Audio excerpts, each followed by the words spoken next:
Hey, what's going on? And welcome back to another Brad Tragic reseller video. Yeah, sometimes I'm getting confused with the outtakes here.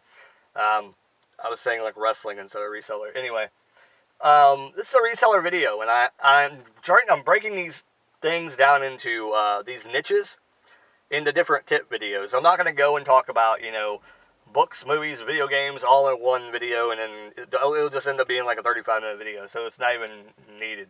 But this time today, I want to talk about magazines. Magazines, the ones you see at the stores, Life, was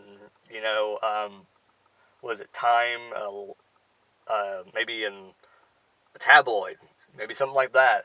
Anything like that, they are profitable.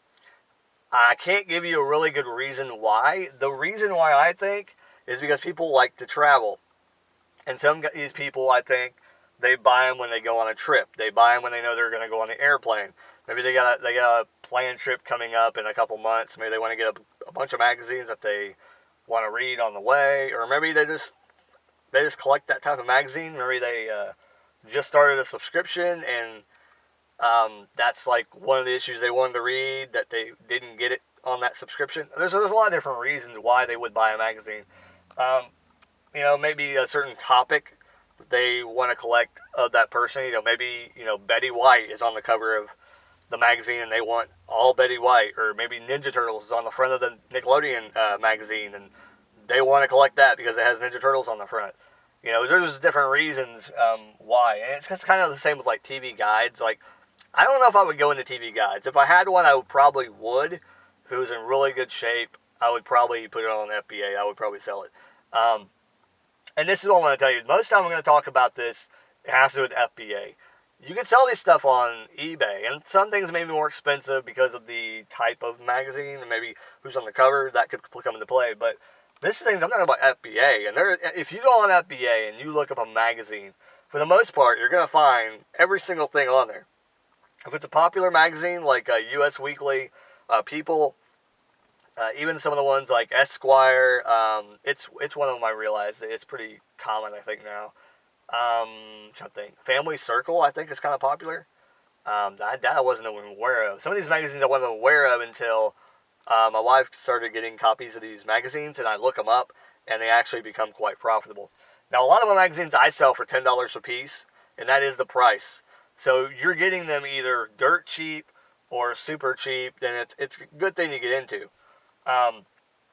But here's the kind of magazines that I'll tell you to kind of stick with. I would stick with the ones. I mean, really, there's no magazines that you don't want to get away from, but there may be a few that you look up and maybe they're not really that profitable. But here's the thing that I would say: they may not be profitable now, but if you're doing long tail items, why not get magazines? Because they're going to be, eventually, something may happen to where that person on the cover or some of the topics inside might be valuable to someone else.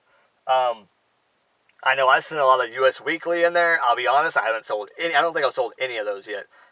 Take that back. I sold one of those. Sold one of them since they've been in there. And I think I had like close to 10 of them in there. And then I sent in a lot of Maxim. Maxim magazines are very, very popular. If you send a Maxim magazine in, more than likely it's going to sell pretty quick. It's going to sell probably within 6 months. I currently have sent in a total of 4 Maxim magazines. Now, 2 of them I just sent in, so they're probably going to sell soon because one's one of the newest ones and the one was before that one. And the 2 others before that, they sold pretty quick. Like, as soon as the last time I sent in the most recent issue of Maxim, as soon as it hit the thing, it sold. So I sold it for $10 and made, probably, I think I made about $3, something like that, which is not a lot. But if you continue to do that over time, and like I said, if you go to a rummage sale sometimes, they'll have stacks of magazines. Or if you go to a thrift store, they may have stacks of magazines. And as long as nothing's been cut out or there's no ink marks in it, even if there is, if it's not then that bad of a shape, that's when I would go with magazines. Now, magazines that are like beyond, like they're messed up or whatever, you can still sell them, just disclose everything that is wrong with them, and you're probably not going to make that much money out of it.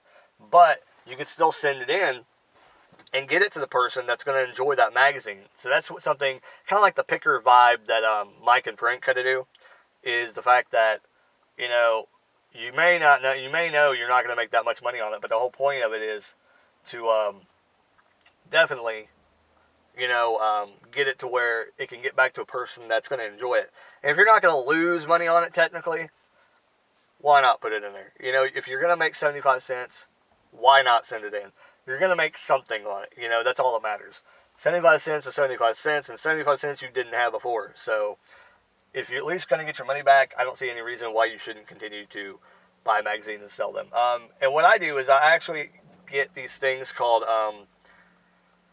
and I think BCW sells them, but they're really expensive. I have something they're called Life magazine bags. I think that's what they're called. But basically a magazine fits into them. And they're actually, the bigger magazines fit into them. So they're the same size as like the big, I'm trying to think of a big magazine. I guess Maxim is a good example. They're kind of a big magazine, like it's kind of wide. Where Sports Illustrated kind of, it'll be a little loose in there.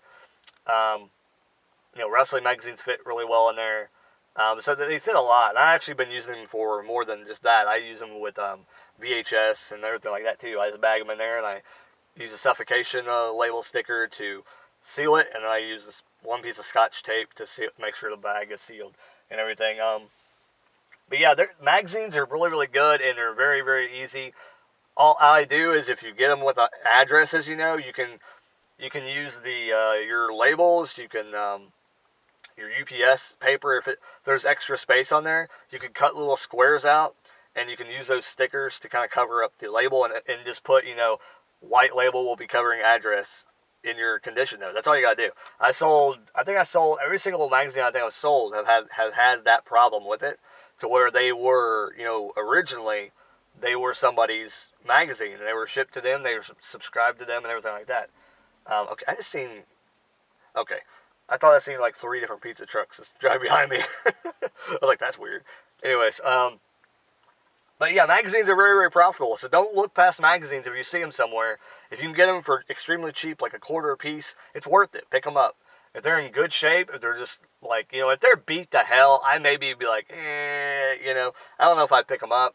And here's a little side note with magazines as well, is maybe if you do see a bunch of magazines, and maybe there is a crappy one in there, if you say how much for all, and there's only a couple crappy magazines, they're more likely to give you a good deal because they want to get rid of all of them for the most part.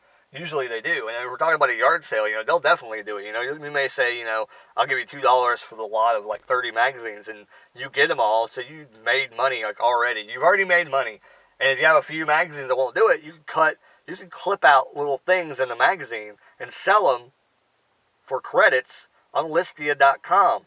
There you go. I've given you tips. This is so helpful. So definitely, think about this, replay the video, take notes.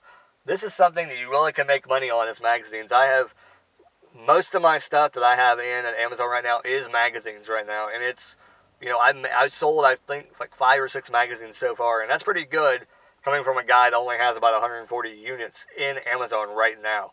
And I know a lot of you guys out there are saying, well, you're not even in the game yet. And I agree, I'm not in the game yet.